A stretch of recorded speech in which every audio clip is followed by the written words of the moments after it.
म्हणजे आपल्याला ऑक्सिजन मिळतं, ह्या झाडामुळे ऑक्सिजन मिळतं. आता हे झाड आपण आजूबाजूला कुंड्यामध्ये पण लावायची. बाजूला एक झाड आहे ना, उधर लगाया है ना तुमने? नहीं लगाया, दादी ने लगाया ना, तो लगाने का गाव में लगाया.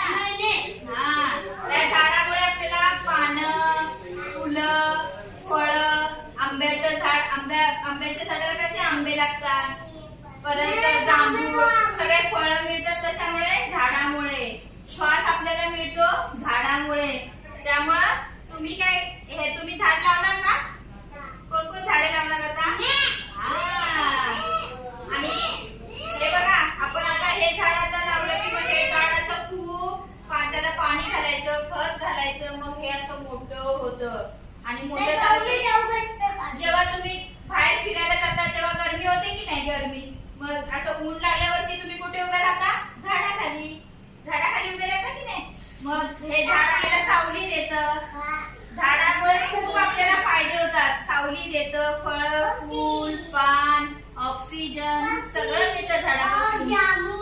जामुन, आंबे. मग आता तुम्ही काय करणार? झाड लावणार ना. आता पाणी येतं की नाही सकाळी नळाला पाणी, तेव्हा थोडं पाणी झाडांना पण टाकायचं. संध्याकाळी गेल्यावरती थोडं झाडाला पाणी टाकायचं. म्हणजे ती झाड कसं मोठं होणार. आपण जेव्हा खाऊ खातो, ऋषभ, आपण खाना खाते तो झाड़ को भी लगेगा ना खाना. तो झाड़ को खाना क्या लगता है? पानी, उसका थोड़ा केयर करने का. हाँ, फिर ऐसा बड़ा होगा झाड़. फिर अंगणवाडीतून तुम्ही घरी जाता की नाही?